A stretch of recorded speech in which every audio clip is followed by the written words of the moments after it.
Eylül ayında, güllü bahar fəslinin en ışıklı ayında anası İzzət xanım, atası Əli Rıza şükürlər oxudular. Onlara oğul veren Tanrıya, ilahiye, bu bahara, bu yaza ata-ana ad koyup adına Heydər dedi. Bu hayatın barını dərdikcə Heydər dedi.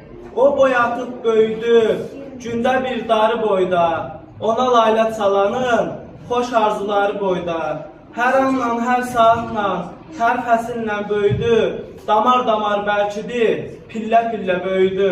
Bir gün eski olmadı, laylası, okşaması, atanın yeri değil, yerişlen, terpenişlen, ananın danıştığı şirin dille büyüdü.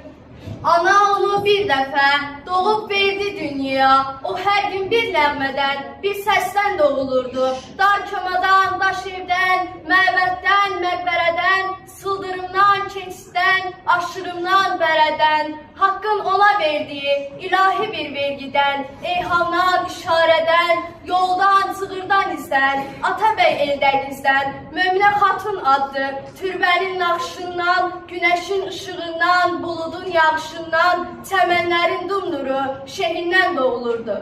Kimdi Məhəmməd Cahan, kimdi Memar Əcəmi, bu yurdun memarından, şahından doğulurdu.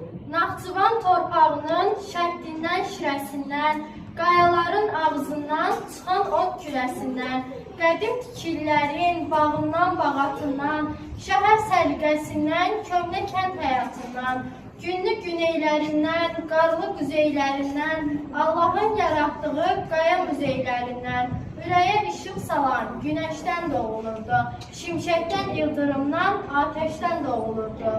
Kim deyə bilərdi ki, bugünkü körpə uşaq sabahçı bir dahidir.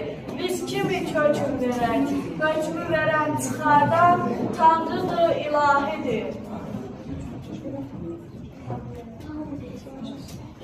Gəlin hamımız əl-ələ verək, müstəqil Azərbaycanımızın bütün sahələrində olduğu kimi təhsilimizin də birlikdə gözəl binasını tikək. Heydər Əliyev. Ziyalının başlıca keyfiyyəti cəmiyyətimizə fədakarlıqla xidmət etməkdir. Heydər Əliyev. Cəmiyyətin gələcək tərəqqisi indi bir çox cəhətdən gənclərimizə nəyi və necə öyrətməyimizdən asılı olacaqdır. Ona görə də təhsilimiz tamamilə yenidən qurulmalıdır. Heydər Əliyev. Müəllim vəzifəsi ona görə şərəflidir ki, o cəmiyyət üçün ən dəyərli zəkalı vətəndaşlar hazırlayır. Heydər Əliyev.